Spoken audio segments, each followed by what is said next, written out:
ಬೆಳ್ಳಂಬೆಳಗ್ಗೆ ಬಾಗಲಕೋಟೆಯಲ್ಲಿ ಲೋಕಾಯುಕ್ತರು ದಾಳಿ ನಡೆಸಿದ್ದಾರೆ. ಬಾಗಲಕೋಟೆ ಪಂಚಾಯತ್ ರಾಜ್ ಇಲಾಖೆಯ ಅಕೌಂಟೆಂಟ್ ಆಗಿರುವ ಮಲ್ಲೇಶ್ ದುರ್ಗದವರ ಮನೆ, ಕಚೇರಿ ಹಾಗೂ ಸ್ವಗ್ರಾಮದ ಮನೆ ಮೇಲೆ ದಾಳಿ ನಡೆದಿದೆ. ಆದಾಯಕ್ಕಿಂತಲೂ ಅಧಿಕ ಆಸ್ತಿ ಗಳಿಕೆ ಮಾಹಿತಿ ಮೇರೆಗೆ ದಾಳಿ ನಡೆಸಲಾಗಿದೆ.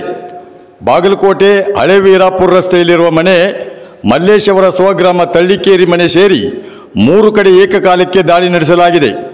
ಲೋಕಾಯುಕ್ತ ಡಿವೈಎಸ್ಪಿ ಸಿದ್ದೇಶ್ ನೇತೃತ್ವದಲ್ಲಿ ದಾಳಿ ನಡೆದಿದ್ದು ಪರಿಶೀಲನೆ ಕಾರ್ಯ ನಡೆದಿದೆ.